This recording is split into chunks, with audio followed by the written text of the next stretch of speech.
Hey guys, Stanik here, and today's video is about a Bleed Falconer build for Last Epoch that will tear enemies to shreds. The most important part of this build is this guy right here, your Falcon. Such an important part of the build can't go without a name, so make sure you name your Falcon. Mine is named after the first words he spoke to me. Father, I require blood. Or Ferb for short. Ferb the Burb if you're feeling a little bit silly. Now that we have the most important part of the build out of the way, we can get into the pros and cons. The first pro is summed up pretty well by this clip. Oh, how awful. To shreds, you say? Well, to shreds, you say? Basically, this build can tear both monolith content and bosses to shred with quick clear times. The con is, it's not as good as a build that would specialize in either monos or bosses, being a bit slower than a specialized build at that content. The second pro is that the build has so much mobility, making dodging big blows easy. The con is, standing still will probably get you killed. The final pro is, you get a cool little falcon pet. The con is, your cool little falcon pet does not shut up. Now that you know what the build is good at, let's get into the skills. Obviously, being a falcon build, the enabling skill of this build is falconry, as that's what gives us a falcon to begin with. Its active component, Falcon Strike, is also a great way to load a bunch of bleed stacks onto enemies. In this skill tree, the important nodes are Rending Talons for giving our falcon 200% of our bleed chance, Feather Knives for a strong AoE attack that scales with throwing damage, and Hunter's Spoils for health and mana sustain. Everything else is just adding hits to Falcon Strike or increasing our falcon's damage. Next, the bread and butter of this build is Aerial Assault. This is a traversal skill that is also our primary damage when dealing with groups of weaker enemies. With its low cooldown, we can spam this skill to zoom through maps, wiping out enemies as we do so. The important nodes in this skill are this branch here that reduces the cooldown on Falcon hits and drops Caltrops, while also increasing our Caltrops bleed chance. The other important nodes are Projectile Training plus Ambush to make the wing burst tear through enemies. The next skill in our damage rotation is Dive Bomb.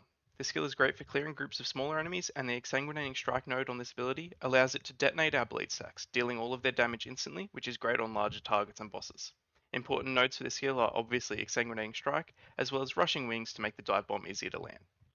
The last two skills are a bit more flexible, as the core 3 Falconer skills provide most of what you need in a build.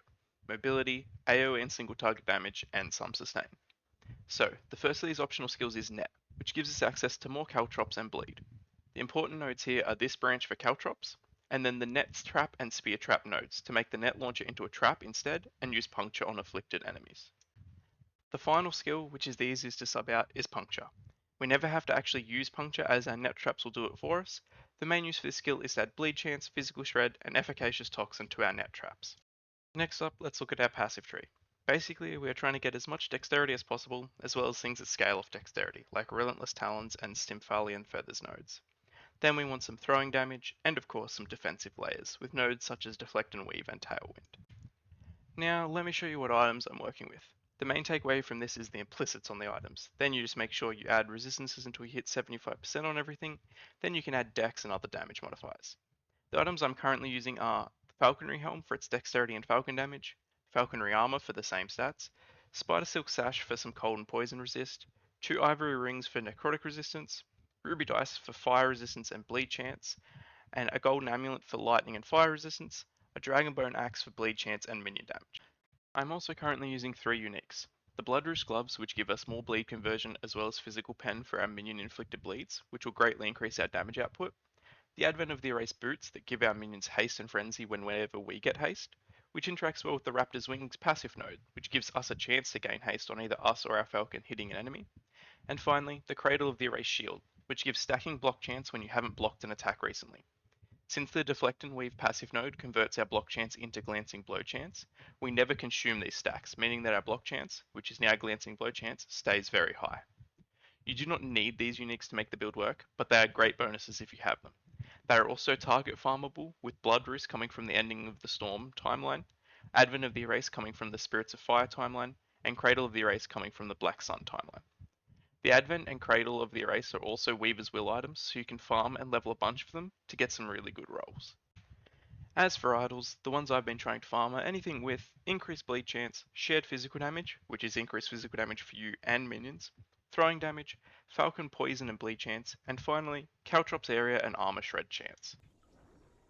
Now I'm going to put a monolith clear on the screen with a timer to show how quickly the build clears. The skill rotation is spamming aerial assault to traverse the map, using Falcon Strike and Dive Bomb on groups of enemies to give us Falcon hits, which will reduce the cooldown of Aerial Assault, which, in turn, reduces Falcon Strike and Dive Bomb's cooldown on use. Throw net traps into clusters of enemies if your other skills are on cooldown, or if it's a tougher enemy that needs more bleed stacks. And that's about it. You should be able to traverse the map quickly and melt groups of enemies with ease.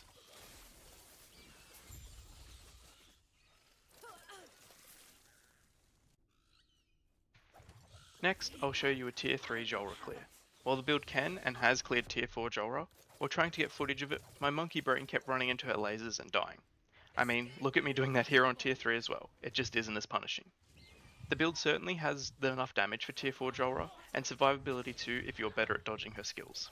With a little more armor and health, it would be even easier too, as the gear I currently have is not best in slot. That's it for the build. Please let me know in the comments if you have any questions. A link to the build on Last Epoch tools will be available in the description. However, I think you should treat builds like a recipe. While you're unsure, you can follow it to the letter, but as you get more comfortable with it, start experimenting yourself to really make it your own. Don't forget to like and subscribe if you want to see more content like this, and thanks for watching.